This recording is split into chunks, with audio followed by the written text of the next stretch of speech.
ছেড়ে দে রান্না করবে। সালামু আলাইকুম, কেমন আছেন আপনারা সবাই? এই তো আজকে আরেকটা নতুন একটা বাবা no no no no no no no দাঁড়াও। এই তো মা আজকে একটা নতুন একটা রেসিপি করবে, সেটা আপনাদের সঙ্গে শেয়ার করছি। সেটা হচ্ছে কুমড়ো। এটা কুমড়ো কাটছে। এটা কুমড়াটা একদম চাল কুমড়া না, একদম বুড়ো হয়ে গিয়েছে, বয়স্ক। এটা তো এই কুমড়ো দিয়েই কুমড়ার কি হবে মা? মোরব্বা না খাট্টা মিঠা? খাট্টা মিঠা। কুমড়ার খাট্টা মিঠা মানে টক, কুমড়ার টক, তো এদিকে বলে খাট্টা মিঠা বলে। এই যে কি বলে? টক না, হ্যাঁ ওই কুমড়ার টক বা খাট্টা মিঠা যেটা বলে আর কি। তো এই পুরো রেসিপিটা আপনাদের সঙ্গে শেয়ার করবো। আশা করি পুরো ভিডিওটি না টেনে দেখবেন, ভালো লাগবে। আর অবশ্যই আপনারা একবার বাসায় ট্রাই করে দেখবেন, খুব খুব খুব মজা। এটা হচ্ছে আমার দাদি শাশুড়ি, সে খুব এটা ভালো করতে পারে। তো দাদি নেই, দাদি আছে বগুড়াতে, মানে আমার দাদির মেয়ের বাসায়। দাঁড়াও তোমার দুষ্টামি। তো মেয়ের বাসায় আছে, এই জন্য দাদির কাছ থেকে ফোন দিয়ে শুনে নিয়েছে, শুনে তারপরে করছে আর কি। এই তো কেটে নিয়ে এটা একটার পর একটা কীভাবে কী করে স্টেপ বাই স্টেপ সব কিছু আপনাদের সঙ্গে শেয়ার করবো। এই তো কুমড়োটা এইভাবে ছিলে নিতে হবে, নিয়ে এইরকম সাইজে করতে হবে। এটা ডিপেন্ড করে, কেউ বড় কেউ ছোটো। আমরা মা এইভাবেই করছে, তাই না? এটা ঠিক আছে তাই না মা? বেশি ছোটো করলে, হ্যাঁ বেশি বড় বা বেশি ছোটো করলে ভালো লাগে না। এটা এইভাবে আস্তে আস্তে সব কুমড়োগুলো কেটে নেবে আর কি। এটা বিচি একদম যেহেতু পুরো হয়ে গেছে, বিচি সহকারে নিলে ভালো লাগে আর কি, খেতে খুব ভালো লাগে। এটা আমার তো খুব পছন্দ, সবারই খুব পছন্দের, মুস্কান মা সবাই খুব পছন্দ করে এটা। এই যে আস্তে আস্তে সব কুমড়োগুলো এইভাবেই কেটে নিবে। সব কুমড়ো এভাবে কেটে নিয়েছে মা। এই যে মা এখন কি করবেন? এটা পেঁয়াজ রসুন মাংস যেমন করে উঠাই দেয়, করে এখন উঠাই দিতে হবে। না এই সেদ্ধ করে দিবেন না আগে? একসঙ্গেই তো দেয়। ভাপ দিয়ে দিতে হবে মুস্কান? না না, ও ভাপ দিতে হয় না? না একসঙ্গেই দেয়। ও আচ্ছা, মানে সব ধরনের ওই মাংস যেমন উঠাই দেয় এরকম। হ্যাঁ দিয়ে যত মশলা আছে হ্যাঁ সব দিয়ে উঠাই দিবেন না? আচ্ছা, কখন করবেন? এখনই? আচ্ছা ঠিক আছে, করেন, আমি স্টেপ বাই স্টেপ আমি ভিডিও করি। একদম মাংস যেভাবে উঠাই দেয়, শুকনা মরিচ গুঁড়া, আস্ত শুকনা মরিচ, লবণ, তার পেঁয়াজ, তারপরে এগুলো হ্যাঁ সব কিছু, মানে দারুচিনি, কালো এলাচ, সাদা এলাচ, আদা বাটা সব দিয়ে এখন চুলায় উঠাই দিবে, দিয়ে আস্তে আস্তে এটা মানে কষাইতে থাকবে, মানে রান্না করবে আর কি। তারপরে এখানে খেজুর না, কুশারের গুড় দিতে হবে, তারপরে তেঁতুলের টক দিতে হবে, সব কিছু দিয়ে তারপরে রসুন দিয়েছে আস্ত, এগুলো দিয়ে রান্না করতে হবে, লং সব কিছু দিয়েছে, দিয়ে আস্তে আস্তে এটা রান্না করবে। যে দেখেন এইভাবে মাংসের মতো করে কষা দিচ্ছে না, এটা মাংসের মতো করে এগুলো সব কিছু দিয়ে কষা দিচ্ছে। কষা নেওয়ার পর এই লুকটা কষাবার ভিডিওটা আপনাদের দেখাতে পারি নাই। হ্যাঁ সব ইয়ে দিবেন না, ওই তেঁতুল সব দিয়েছে, তেঁতুল গুড় সব দিয়েছে না? এই তো এটা ফাইনাল লুক। এই হচ্ছে কালারটা খুব সুন্দর এসছে। হ্যাঁ দেখো, এইদিকে খাট্টা মিট্টা হওয়ার পরই বাবা আমার শ্বশুর নিতপুর গিয়েছিল ভাটায়, তো ওখান থেকে মাছ নিয়ে আসছে, নদীর মাছ না মা? এই যে ছোট ছোট বেলা মাছ, আর এই যে বোয়াল মাছ। মাছগুলো বড় তাই না মা? এই দুইটা বোয়াল মাছ নিয়ে আসছে, আর এখানে ছোট ছোট বেলা মাছ।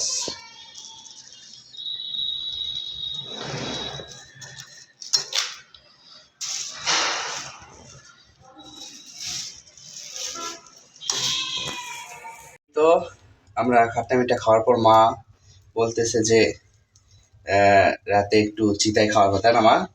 চিতাই যে গুলে নিচ্ছে, এখানে অলরেডি দিয়েছে, আবার একটা দিবে, আপনাদের সঙ্গে শেয়ার করবো।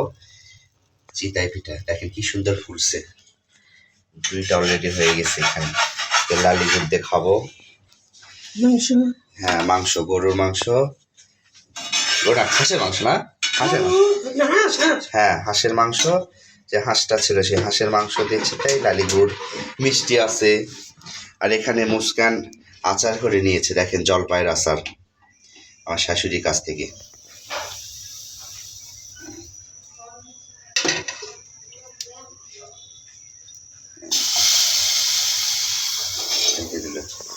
জলপাই আচারটা আমরা বাসায় ঢাকায় নিয়ে যাব, সেই জন্য করে নিয়েছি। কি সুন্দর কালার এসছে।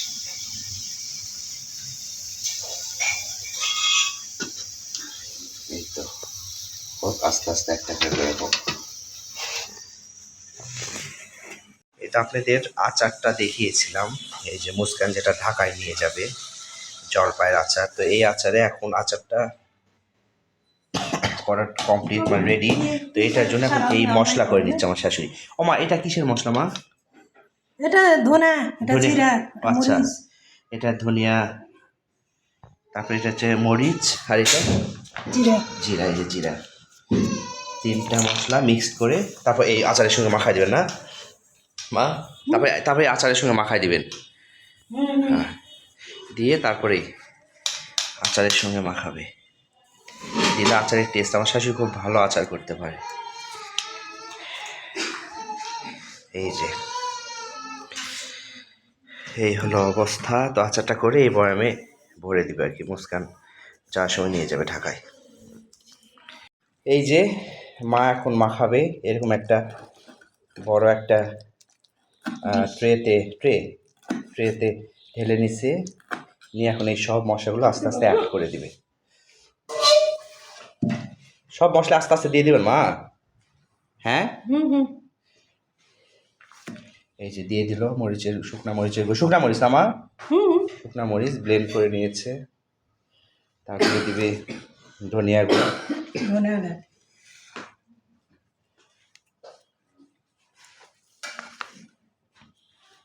তারপরে দিবে জিরা,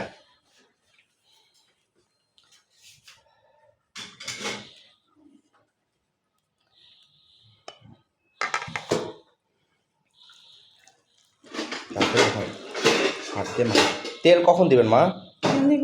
এখন দিয়ে দিবেন, তারপর অ্যাড করবে সরিষার তেল। বুঝলেন? এই যে তেল দিয়ে দিল, একটু কি তেল দিবেন?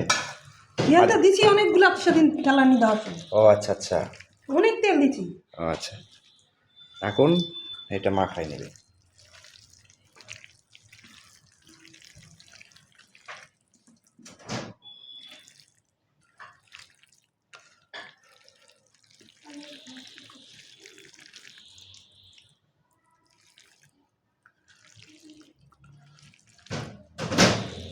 এইভাবে মাখে নিই। তো মাখানো কমপ্লিট তাই না মা? ও মা, আচারে ওইটা একটু তুলে ধরেন, আচার ওইটা একটু ধরেন। হ্যাঁ, ধরেন। হ্যাঁ, দাঁড়ান, তাকান আমার দিকে, দাঁড়ান। ব্যস্ত হয়েছে না? এই তো, এই যে এখন আমি খাবো একটু। দিবেন আগে। এই যে এরকম বড় বয়ামে উঠাই রাখবে। মা, এই আচার কতদিন থাকবে? এগুলো আচার কতদিন থাকবে? মানে মাঝে মাঝে রোদে দিলে থাকে 1 মাস, 1.5 মাস, 2 মাস থাকবে মুস্কান। না। দেখি। আর এই যে দেখেন মুস্কানের স্যুপটা দেখাই। আজকে মুস্কান স্যুপ নুডলস রান্না করেছে। রেসিপিটা একদিন আপনাদের সঙ্গে শেয়ার করব অবশ্যই। খুব সুন্দর কালার এসছে রে। সে এখন খাবে। নামিরা,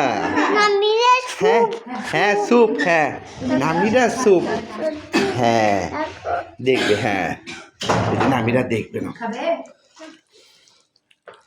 এই যে বয়ামে এরকম করে ভরাই রাখলে একটু মাঝে মধ্যে রোদে দিলে। আসলে একটা মা তার মেয়ের আবদার কখনো ফেলতে পারে না। মুস্কান বলছে এই জন্য মা আচার করে দিচ্ছে মেয়েকে। এই যে দেখি নামিরা, টাটা দাও, হাই বলো। আর এইদিকে আমার রাজপুত্র ঘুমাচ্ছে। এই যে সে দুপুরে আজকে ঘুমাইতে লেট করছে, 4টার পর ঘুমাইছে, ভাত খেয়ে তারপর ঘুমাইছে, যে ঘুমাচ্ছে। তো আজকের ভিডিও এই পর্যন্তই। আশা করি আমার পুরো ভিডিওটি না টেনে দেখবেন। অবশ্যই যারা নতুন আমার চ্যানেলটাকে সাবস্ক্রাইব করে দিবেন। সবাই আমাদের জন্য দোয়া করবেন। আল্লাহ হাফিজ।